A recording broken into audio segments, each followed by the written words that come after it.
without journalists, there is no democracy. And without democracy, there is no possible fight against abuse of power. There has to be a sustainable effort that dives deep into the necessary reform of the state, of how power is being exercised in Bangladesh at every level. Without journalists, there is no democracy. And without democracy, there is no possible fight against abuse of power. So it is very important that we can meet today, that we can be together this morning. I'm extremely happy and honored to be here with my friends of Transparency International Bangladesh, with Dr. FTK, Professor Dr. Sumaya, with Tawhid and all their colleagues. And I've been extremely impressed by how vibrant our chapter here is. TI Bangladesh is by far the biggest national chapter of our global movement worldwide. We are present in more than 100 countries. It is the biggest chapter. I've been impressed by the enthusiastic and engaged and young staff of Transparency International Bangladesh.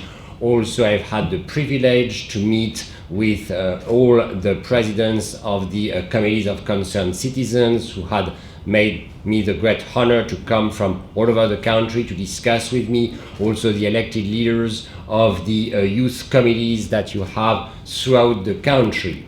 And I think it says a lot about how vibrant the civil society in Bangladesh is. But that I already knew, because I have been following last year with great interest and passion বাংলাদেশের প্রথম immunity booster সমৃদ্ধ fantastic happy energy biscuit the heroic movement, the heroic social movement from the young people, the women, the working class people, all citizens, against an authoritarian and massively corrupt regime that was overthrown in times when we hear and also say that authoritarianism is on the rise in many countries worldwide, and in Bangladesh it has been just the contrary.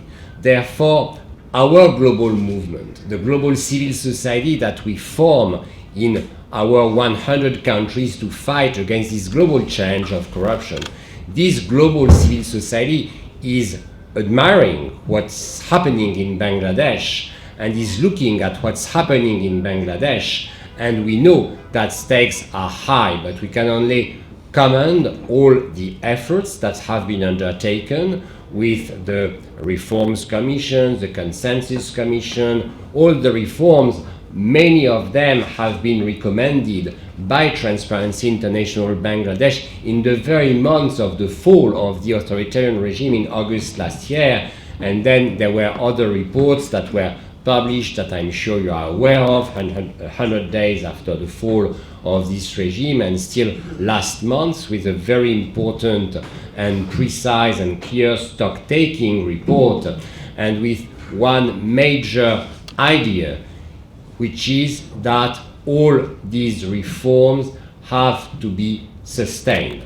There has to be a sustainable effort that dives deep into the necessary reform of the state, of how power is being exercised in Bangladesh at every level. And I'm very confident with what I see of civil society in Bangladesh, that under the indispensable civil society monitoring, these efforts will succeed, and I welcome all questions that you may have for me. Thank you very much.